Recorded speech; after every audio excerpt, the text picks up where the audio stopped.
Alright, so now we're going to see what kind of videos we, really could make if we were in a physics context. So in this case, let's suppose we're going to think about a dipole. So we're going to have a special arrangement of charges where we have a negative charge, which I'm going to represent on this side by one of my sprinkler balls, and a positive charge on the other side represented by a second sprinkler ball. So this will be the plus Q ball, this will be the minus Q. Now, we've already discussed how a positive source charge would be represented, right? We would have our sprinkler ball, as I'm indicating to you here, and then what we would do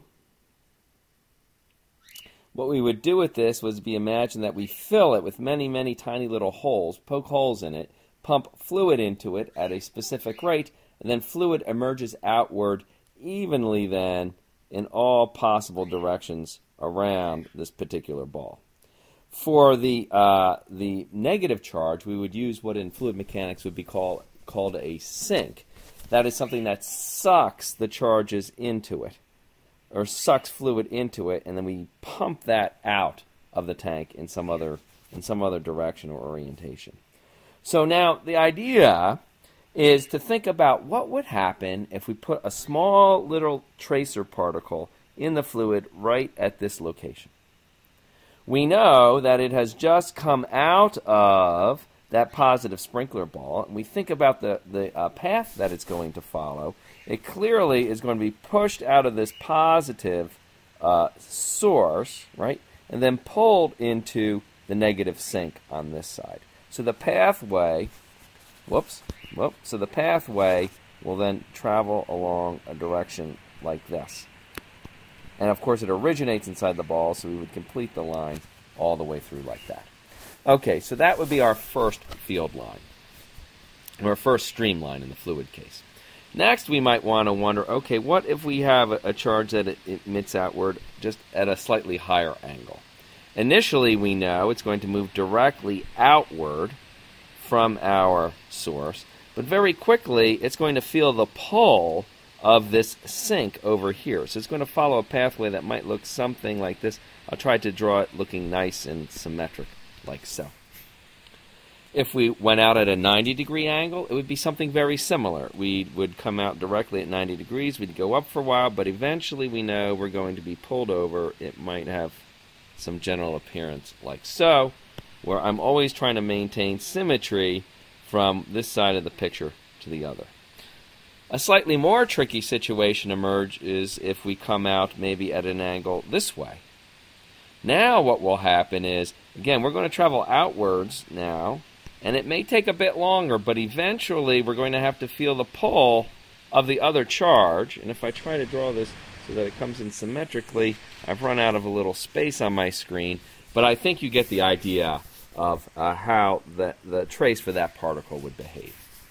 Now, we also want to fill in what would happen if we are pushing particles out on the negative side of things. So here on the negative side, let me try one of these buttons here. How's that do? Oh, an eraser. I don't want to use my eraser, though. That could be dangerous. So let me go back to my regular pen, but this makes at least a good pointer, I think, if I'm careful with it. So if we come down on the negative side of the axis here, I think you can all, infer pretty well that it's going to be a symmetric path. It's going to follow more or less what I had up there. So let me take one of my traces out at the 45-degree angle. I'm going to try to make it look like the other one up above, nice and symmetric, because everything here down below should reflect the same pattern as what's up above by symmetry. So then I'd have another one that might do something like this, right? And then I have my wider traveling one that will come outwards, travel around a much larger arc, but eventually get sucked in.